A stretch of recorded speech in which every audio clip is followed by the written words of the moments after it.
او مشكله، انا اتعرفت على واحد طلع مرتبط وحبني جدا، هي دي مشكله النهارده، وللاسف انا كمان حبيته جدا. مرتبط يعني في علاقه او خاطب، و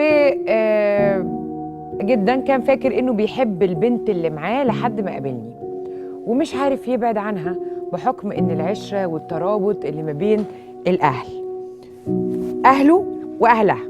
فقرر ان هو يتجوزنا. خشوا بقى معايا في الكادر ده لو سمحتوا من فضلكم. قرر ان هو يتجوزنا، شوفوا الكادر اهو، الكاميرا اهي داخله اهي، ها اهو داخله اهو، يتجوزنا احنا الاتنين، ناها مش نيها. وانا هي محتاره جدا ومش عارفه اعمل ايه. انا لسه ببدا حياتي وخايفه اخد قرار غلط، مش عارفه اكمل ولا ابعد، خصوصا ان انا متاكده انه انا فعلا بحبه. على حدود معلوماتي اللي هي قد كده اهو، ان الراجل بيتجوز على مراته بعد الجواز، مش داخل جمعيه، هيقبض الاول والتاني. يعني انا دي يعني لا، ولا انا هنا واقفه، ها، ولا انا هنا واقفه.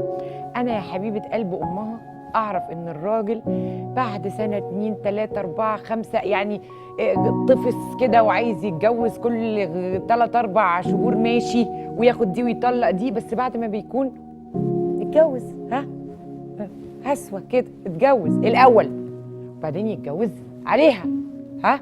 لكن داخل جمعيه، هو داخل جمعيه. طب انت اهلك فين؟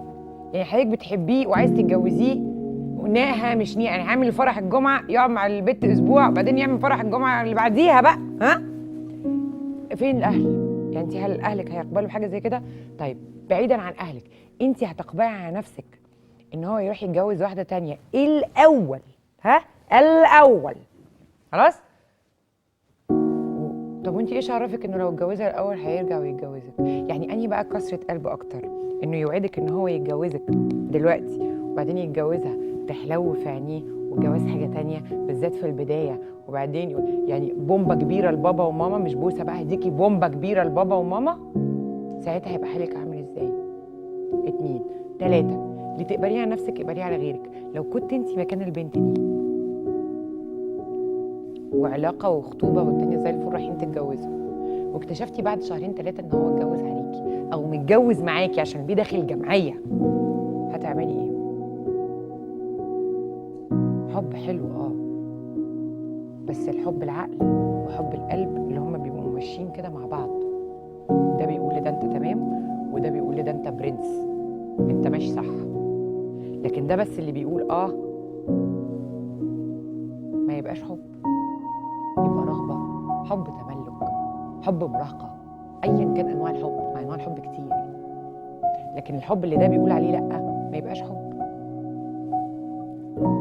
والاستاذ مش فاهمه، هو داخل جمعيه، انت داخل جمعيه يا حبيبي، داخل جمعيه هتقبض 2 في الاخر.